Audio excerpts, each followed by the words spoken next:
Bom dia, hoje é segunda-feira, dia 28, último dia do mês de fevereiro, né?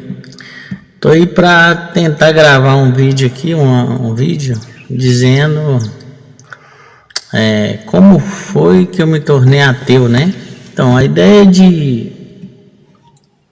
que eu sempre tive, né, sobre a religião, a ideia que eu recebi de meus pais, né? Então, o que a gente chama de uma doutrinação infantil. Então, até meus quase 30 anos, eu segui aquilo que eu aprendi, né, ali, que eu fui ensinado desde criança e tal.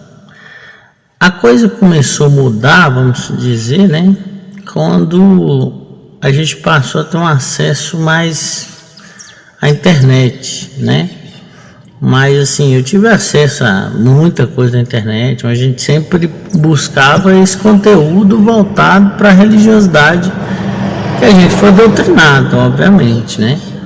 Em algum momento ali, por 2006, isso mais de 2016, quase 20 anos, né? 16 anos aí, mais, né? Que eu, com esse passar desses anos, eu acabei tendo acesso à internet mais, vamos dizer assim, mais integral, sei lá, né? A gente estava ali no Orkut e a gente começou a ter contato com pessoas que tinham uma opinião muito diferente, coisa que não era muito comum no nosso meio, né? Aí, com essa opinião, essas pessoas, isso foi colocando uma dúvida, né? E aí, quando começa a dúvida, começa a pesquisa, e aí a gente acaba, né? Acabei me tornando, me concluindo, né? Me descobrindo ateu, né? Porque, na verdade, assim, nunca fez muito sentido para mim, né? Eu percebi isso, que nunca fez tanto sentido para mim a religião. Nunca fez sentido para mim aquele negócio de você orar, você ter uma vida totalmente santa, diferente, né? Ter uma moral kantiana 100% a partir do momento que você começa a acreditar em Deus e tudo, e essa vida separada. Mas além de tudo isso, o que me fazia refletir muito, e aí a partir daí eu comecei a refletir, né? Foi muito a questão de que porque exatamente a minha religião ali, o meu tipo de religiosidade e tal, é que ia levar ao céu, né? As outras praticamente iam levar ao inferno. Não que eu pudesse mandar eles para o inferno, mas provavelmente eles estavam sujeitos mais ao inferno, porque eles não estavam adorando da maneira certa, porque eles eram idólatras, ou porque eles eram de outra religião, de outra, ou seja, que não seguia a Bíblia, né? Que era a única regra de fé e prática, que era a única forma de você chegar no céu. Bom, e aí foi. E eu comecei a refletir sobre essas coisas, né? Conhecia pessoas, por exemplo, que era espírita, falavam, nossa, quer dizer que ela vai para o inferno e eu vou para o céu, por quê? Né? E aí eu percebi, né? Que alguma coisa estava muito errada. Aí que eu comecei a estudar sobre a Bíblia, né? Sobre a origem da Bíblia, a origem de religiões, como é que tudo se deu, né? Concílio de Nicéia, aquelas coisas tudo. E aí caiu a ficha que, na verdade, aquilo, tudo que estava acontecendo, a religião, ela foi uma construção cultural com o passar dos anos, né? Foi mais ou menos o que eu concluí. Ou seja, um cara teve a ideia de que, a partir do desconhecido, né? Falou, não, o sol é um Deus, não sei o que é um Deus, a natureza, não sei o que, quem traz o dia é um Deus, quem leva a noite é um Deus, e a partir daí a coisa foi evoluindo, né? Até chegar num Deus único, todo poderosão mesmo, fodão, que fez tudo, construiu tudo, olha tudo. E eu percebi isso, que fazendo a leitura da Bíblia, né, que a gente chamava de contradições, erros bíblicos e tal, eu nem chamo hoje muito de contradição, erro, nem nada disso. O que eu entendo é que tudo aquilo tem um contexto histórico, cultural da época. Não é um livro sagrado, um livro escrito por um Deus, não. Era vamos dizer assim, o conhecimento mais avançado de religião que as pessoas tinham naquela época, né? E eu então comecei, aí pronto, depois de eu, vamos dizer assim, concluir isso, né? Ou seja, refutar, vamos dizer assim, a religiosidade que já existia, seja ela cristã, judaico-cristã, judaico-cristã protestante, judaico-cristão católico, seja muçulmano.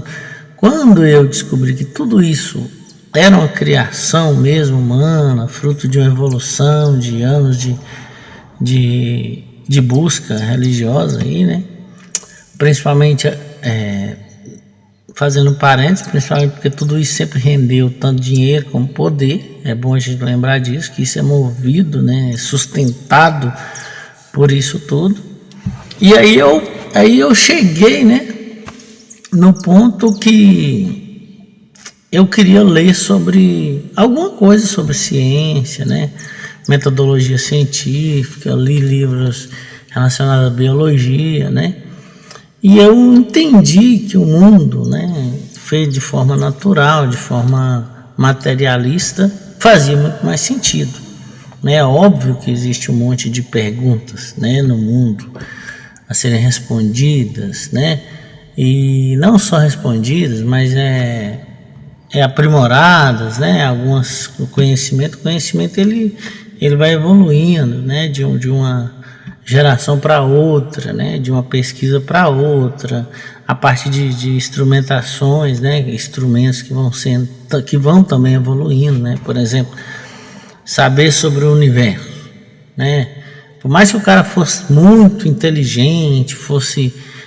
muito gênio, ele não tinha, por exemplo, acesso vamos dizer assim, a telescópios, né? Ele fazia sua pesquisa a partir de uma visão a olho nu do céu e tal. Então ele tinha uma visão. Depois criou o telescópio, aí o cara já teve outra visão. Aprimorou o telescópio, teve outra visão mais aprimorada, né? A partir daquele, vamos dizer assim, usando como base sempre os estudos anteriores, né? Também, não descartando, né? Não começando do zero, mas aprimorando a partir de uma visão mais detalhada. Depois enviamos o telescópio para lá, né? Colocamos o telescópio em órbita, aí a visão já foi bem melhor ainda e tal.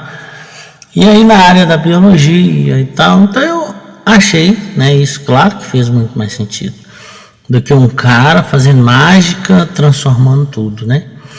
Hoje eu tenho uma visão mais tranquila com relação a isso, eu não discuto tanto essas coisas e tal, porque eu deixo bem claro meu posicionamento, porquê e tal, mas muitas vezes, né, eu não quero ser estereotipado com relação a que ele é um ateu, é um anticristo, ele não gosta de Deus, não é que eu não goste, é porque eu já concluí que isso é errado, que é mentira, que não tem nada a ver, que não faz sentido, né? Aí você me fala, dizer que tudo que existe aqui é o que é o material, é o que é detectável, não existe nada transcendente, nada, coisa, não sei. Eu acho que não, né? Mas se existe alguma coisa que transcende a nossa realidade, o nosso material, ainda não descobrimos, ainda não tivemos contato, né? Aí o cara falou assim, não, fui lá no monte, eu conversei com Deus, tá aqui o que ele falou. É lógico que isso aí é mentira, né? Isso aí tá na cara que não tem, não é só a ausência de provas, indícios de que isso seja verdade. É que você percebe, né? Quando ele vai lá, Moisés vai lá e fala, não pode matar, tem que adorar a Deus acima de tudo. Quando você analisa ali o que ele fala dos 10 mandamentos, você percebe claramente que é uma coisa presa ali naquele tempo, né? não pode cobiçar a mulher do próximo, que a mulher não é propriedade do próximo, né? Então, assim, você percebe ali rastros claros de contexto, né? De contexto, de conhecimento, de noção de ética, de moral que eles tinham naquela época, né? Isso é muito claro, isso para mim não tem nenhuma dúvida, né?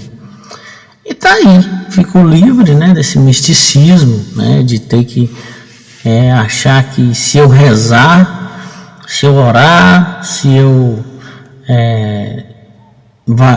as coisas vão mudar, né? Ou seja, vai ter essa intervenção divina.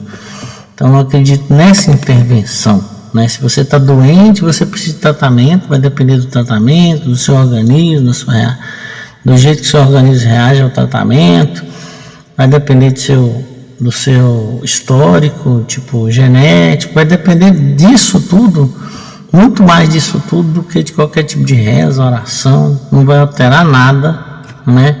Se você pega um carro e vai viajar, não é a oração que vai te proteger, né? Vai depender da sua prudência, né? De você cumprir com todos os medidas de segurança, com os outros carros, né? Que também cumprir suas medidas de segurança. E a partir daí você tem uma chance maior, ou seja, você tem uma porcentagem de chance grande de não se envolver em um acidente. Não porque você rezou, porque você orou, né? E não é também que você envolve um acidente e sai vivo, não é porque houve um milagre também, né?